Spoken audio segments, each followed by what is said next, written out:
Hello दोस्तों, कैसे हैं आप सब। उम्मीद करता हूँ आप सब अच्छे होंगे, सब कुशल मंगल होगा। सबसे पहले दोस्तों आज हम चर्चा करने वाले हैं फ्यूचर इंडेफिनिट टेंस के बारे में। दोस्तों आज हम चर्चा करेंगे फ्यूचर इंडेफिनिट टेंस के बारे में और जानेंगे कि उसकी पहचान क्या है, उसे कैसे बनाया जाता है, उसे बनाने की क्रिया विधि क्या है। तो दोस्तों यहाँ देखिए व्हाइट बोर्ड पर ऑलरेडी मेंशन है future indefinite tense. Future indefinite tense की पहचान क्या है? जिस वाक्य के अंत में गा, गी, गे आदि शब्द आएंगे और कार्य फ्यूचर टेंस में यानी भविष्य में होगा। जैसे मैं दिल्ली जाऊंगा, सीता अपना पाठ याद करेगी, किसान खेत जोतेगा, चिड़िया आसमान में उड़ रही होगी। तो इस तरीके के चिड़िया खेत चुग गई होगी। तो इस तरीके के वाक्य होंगे जो फ्यूचर में होने वाले होंगे। जब फ्यूचर में होने वाले कार्य का करना या होना पाया जाएगा, भविष्य में होगा जो चीजें, उसे हम फ्यूचर इंडिफिनिट टेंस में लेंगे दोस्तों। वाक्य के अंत में गा, गी, गे आदि आएंगे। लेकिन एक चीज और मैं यहाँ मेंशन करना चाहता हूँ दोस्तों, आप इसमें बहुत ही कंफ्यूज हो जाएंगे। अक्सर लोग जो ग्रामर पढ़ाते हैं वो ये बारीकियां नहीं बताते हैं कि और इसमें गागी तो आप समझ लिए, सुन लिए कि गागी आएगा तो वाक्य फ्यूचर इंडिफिनिट टेंस का होगा या फ्यूचर टेंस का होगा। लेकिन दोस्तों यहाँ आपको सावधान रहने की जरूरत है। जैसे आएगा चुका, रहा होगा, रहे होंगे, रही होंगी, इस तरीके के बाद आएंगे तो रहा होगा, सुनेगा, सुनिएगा, गौर करिएगा मैं क्या बोल रहा हूँ। रहा होगा, गा रहा, देखिए रही होंगी, रहे होंगे, चुका होगा, चुकी होंगी, चुके होंगे, सब में गा आ रहा है। लेकिन ये चीजें फ्यूचर इंडिफिनिट टेंस या फ्यूचर टेंस को नहीं डिफाइन करती हैं। फ्यूचर टेंस के लिए गा, गी, गे आता है, लेकिन रहा होगा, रही होगी, रहे होंगे, चुका होगा, चुकी होंगी, इस तरीके के वाक्य नहीं आएंगे। देखते हैं इसके पहचान क्या है और इसे बनाने के लक्षण क्या हैं। दोस्तों फ्यूचर इंडिफिनिट टेंस में हेल्पिंग वर्ब शैल और विल का प्रयोग होता है। शैल और विल का प्रयोग होता है। आइए देखते हैं दोस्तों, जब हम आई, आई और वी, आई और वी के साथ हमेशा शैल का प्रयोग होगा। क्या? शैल। आई और वी के साथ हमेशा शैल का प्रयोग होगा। लेकिन हमेशा कब, उसके लिए भी कंडीशन है। और बाकी जितने बच्चे करता है, बाकी जितने सब्जेक्ट है, ये आई और बी, आई माने मैं और बी माने हम, ये दो चीजों के साथ हमेशा शैल का प्रयोग होगा। और you, you, you, he, she, it, they, इन सभी के साथ यू, ही, शी, इट एक प्लूरल है और ये देखिए बहुवचन भी है। लेकिन इन सभी के साथ विल का प्रयोग होगा। क्या होगा? सिंपल सेंटेंस में विल हेल्पिंग वर्ब होगी और यह शैल हेल्पिंग वर्ब होगा। लेकिन यदि काम में आर्डर हो, कोई आदेश दे रहा हो या बाध्यता पाई जाए, यानी आपको इसे मजबूरी में करना ही करना है, या धमकी दी जाए, जब ऑर्डर हो, क्या हो? ऑर्डर, जिसको हम आदेश बोलते हैं। डीएम साहब का आदेश है या पीएम साहब का, कलेक्टर साहब का आदेश है, आदेश हो, ऑर्डर हो, या थ्रेट हो, धमकी हो, थ्रेट, धमकी हो, या बाध्यता हो, बाध्यता हो, ऐसी चीजें जब हो किसी काम के लिए, तब ये सारी चीजें उलट हो जाएंगी दोस्तों। अगर आर्डर रहेगा, आर्डर रहेगा, धमकी रहेगा और बाध्यता, कोई चीज को आपको मजबूरी में इसे करना ही करना है, तब आई वी के साथ, आई और वी के साथ हमेशा विल प्रयोग हो जाएगा दोस्तों। विल उल्टा हो जाएगा। जो यहाँ देखिए विल इन सभी के साथ हो रहा था, अब इसके साथ हो जाएगा। और ये जो शैल है इन सभी के साथ हो जाएगा। और यू, ही, शी, इट और दे, इन सभी के साथ दोस्तों क्या लग जाएगा, शैल का प्रयोग लग जाएगा। क्या लग जाएगा, शैल का प्रयोग होने लगेगा दोस्तों। तो चीजें उलट जाएंगी। अगर आदेश हो, आर्डर हो, बाध्यता हो, या फिर कोई धमकी हो, इस तरीके के अगर वर्ड हो, धमकी कोई दे रहा हो या कोई आर्डर कर रहा हो या कोई काम आपको ऐसा कर रहा है कि इसे करना ही करना है, तब आपके ये सारी चीजें जो आई वी के साथ शैल लग रहा था, आई वी के साथ विल लगेगा, और यू, ही, शी, इट के साथ विल लगता था, ये शैल हो जाएगा। यानी चीजें उलट जाएंगी हेल्पिंग वर्ब। अब दोस्तों हम इसे अच्छा बनाने की क्रिया विधि भी देखते हैं दोस्तों, कैसे इसे हम बनाएंगे। आइए पहले मैं इन चीजों का एक संक्षिप्त में वर्णन कर देता हूं दोस्तों, यानी कि एक ब्रीफ एक्सप्लेनेशन कर देते हैं हम। उसके बाद फिर हम चीजों को एग्जाम्पल के थ्रू हल करेंगे, सॉल्व करेंगे, ताकि हमारी चीजें क्रिस्टल क्लियर हो। इसे बनाने की क्रिया विधि कैसे है दोस्तों, जो हम फार्मूला हर एक टेंस में यूज करते आए हैं कि देखिए पहले सब्जेक्ट, ये हम शॉर्ट फॉर्म में लिख रहे हैं, फिर सब्जेक्ट के बाद हेल्पिंग वर्ब विल या ऑब्लिक शैल, सब्जेक्ट के अनुसार या विल या शैल यूज हो जाएगा। फिर मेन वर्ब, मेन वर्ब की फर्स्ट फॉर्म रहेगा। क्या रहेगा, फर्स्ट फॉर्म, मेन वर्ब की फर्स्ट फॉर्म। फिर प्लस आपका आ जाएगा ऑब्जेक्ट। दोस्तों यही फार्मूला हमारा फ्यूचर इंडिफिनिट टेंस के सिंपल सेंटेंस में, इसी तरीके से हम प्रत्येक वाक्यों को सॉल्व करेंगे दोस्तों। आइए देखते हैं, एक आध एग्जाम्पल लेकर हम हल करेंगे, ताकि हमारी चीजें एकदम और वाज़ेह तरीके से हल हो और क्रिस्टल क्लियर तरीके से हम उसे सॉल्व कर पाए दोस्तों। ग्रामर कोई रॉकेट साइंस नहीं है दोस्तों, मैं ये चीजें हर वीडियो में अपने बोलता आया हूँ। यहाँ भी हम इस तरीके से पढ़ेंगे कि हम समझ लो पढ़ाई नहीं, कोई गेम खेल रहे हैं, और बहुत इजी तरीके में आपको आनंद भी आएगा और चीजें आपको डीप में भी समझाया जाएगा दोस्तों। आइए देखते हैं एक आध एग्जाम्पल लेकर। मैं आज सुबह पुस्तक पढ़ूंगा। फ्यूचर में जब कोई टेंस होगी तो देखिए, मैं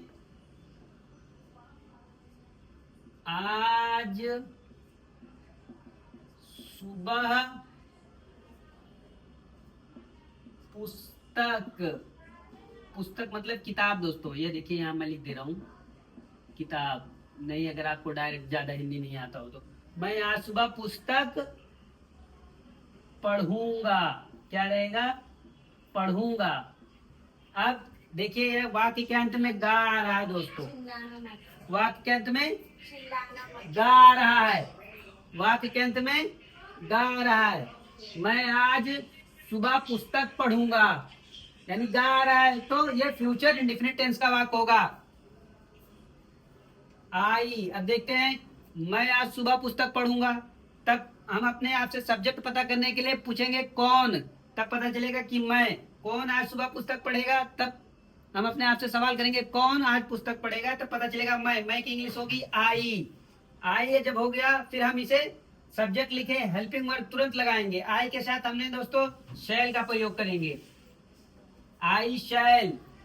अब जब आई हो गया, शैल हो गया, मैं हेल्पिंग वर्ब, अब हम क्या लेंगे, मेन वर्ब लेंगे। मेन वर्ब इसमें क्या है, किताब का पढ़ना, देखो तो आई शैल रीड, आई शैल रीड। अब क्या हो जाएगा, book, B double okay, I shall read book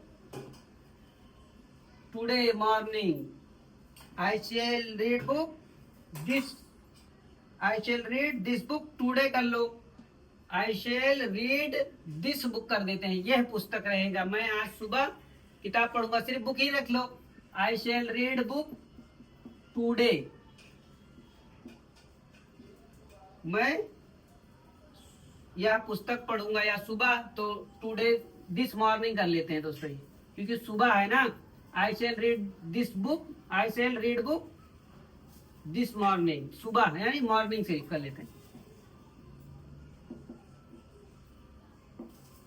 एक आध एग्जाम्पल और लेंगे दोस्तों, ताकि आपको चीजें समझ में आ रही हो। यहाँ देखिए आई के लिए हम मैं के लिए आई कर लिए, हेल्पिंग वर्ब शैल कर लिए, पढ़ने के लिए रीड कर लिए, और ऑब्जेक्ट हमारा बुक है, और मॉर्निंग तो है ही है। ये सुबह के लिए मॉर्निंग हो गया। एक आध एग्जांपल और लेकर हम हल करेंगे ताकि आपको चीजें एकदम क्रिस्टल क्लियर हों। मैं इसको मिटा रहा हूं दोस्तों। ये फार्मूला आप एक किसी अपने एक नोटबुक में उतार लें ताकि आपको बाद में अप्लाई करने में इजी हो।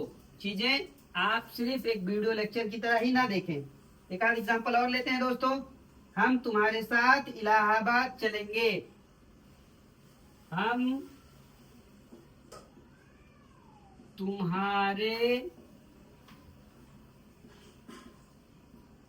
साथ इलाहाबाद चलेंगे।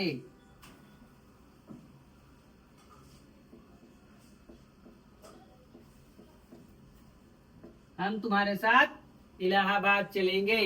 देखिए दोस्तों, वाक्य के अंत में गा आ रहा है। जैसे हमने कहा था गा गी गे आएंगे, तो यहाँ वाक्य के अंत में गा आ रहा है, इसलिए ये फ्यूचर टेंस का वाक्य है। अब हम अपने आप से फिर क्वेश्चन करेंगे, कौन किसके साथ इलाहाबाद चलेंगे, तब पता चलेगा तुम्हारे नहीं, कौन इलाहाबाद चलेगा तब पता चलेगा हम। तो वी, हम की इंग्लिश क्या हो जाएगी, वी। वी, अब हेल्पिंग वर्ब वी के साथ क्या लगेगा दोस्तों, आई वी के साथ हमेशा शैल का प्रयोग होता है, तो शैल लगा देंगे। We shall go to Allahabad, ALLAHABAD,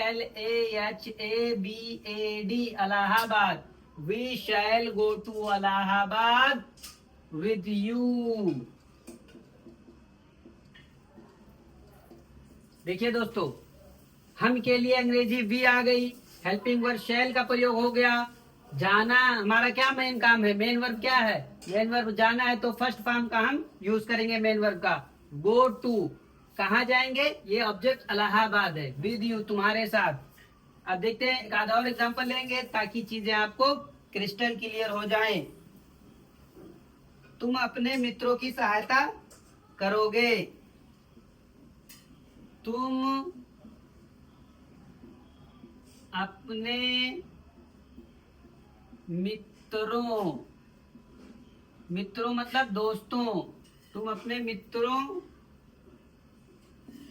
की सहायता मतलब मदद करोगे।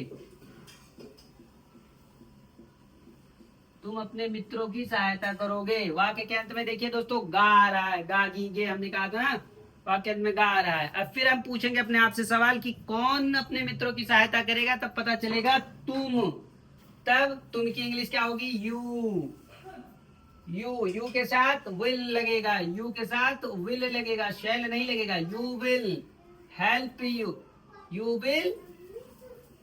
अब हेल्प सहायता आएगा ना मेन वर्ब में, you will help your friends, you will help your friends, तुम अपने मित्रों की सहायता करोगे। अब एक आध एग्जाम्पल और लेंगे दोस्तों ताकि चीजें आपकी क्रिस्टल क्लियर हो। एक के बाद एक एग्जाम्पल हम लेते रहेंगे।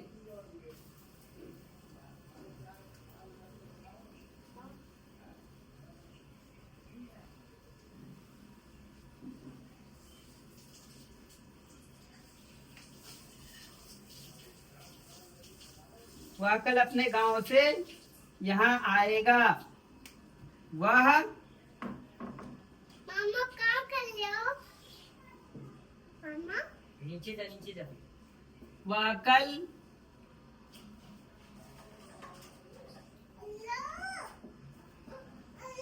अपने गांव से यहाँ आएगा। वह कल अपने गांव से यहाँ आएगा। दोस्तों देखिए, वाक्य के अंत में गा गी गे आ रहा है, इसलिए ये हमारा फ्यूचर टेंस का वाक्य है। एक एग्जांपल यही हम लेके दोस्तों फिर हम आज का लेक्चर खत्म करेंगे। इसके बाद आगे हम बढ़ेंगे दोस्तों। देखते हैं कैसे। वह कल अपने गांव से यहाँ आएगा। वह कौन आएगा, वह he will come here from his village. दोस्तों ही कहां से आया? वह के लिए। हेल्पिंग वर्ब विल है, कम आने की इंग्लिश हो गई। और यहाँ के लिए हियर हो गया, फ्रॉम विलेज से हिज विलेज, ये ऑब्जेक्ट हो गया दोस्तों। तो हमारा सब्जेक्ट ये है, हेल्पिंग वर्ब ये है, और मेन वर्ब ये कम हो गया। और इसी तरीके से आज का दोस्तों, यदि हमारे पढ़ाने का वीडियो आपको, हमारे पढ़ाने का तरीका आपको पसंद आया हो तो प्लीज हमारे चैनल को लाइक करें, शेयर करें, सब्सक्राइब करें। हाँ दोस्तों, बेल आइकन दबाना ना भूलें ताकि हमारी आने वाली वीडियो का प्रत्येक नोटिफिकेशन आप तक जरूर पहुंचे। बस आज के लिए इतना ही दोस्तों। तब तक आप हंसते रहें, मुस्कुराते रहें और अपनी चीजों को याद करते रहें। फिर मिलेंगे। आज के लिए बस इतना ही। बाय बाय दोस्तों।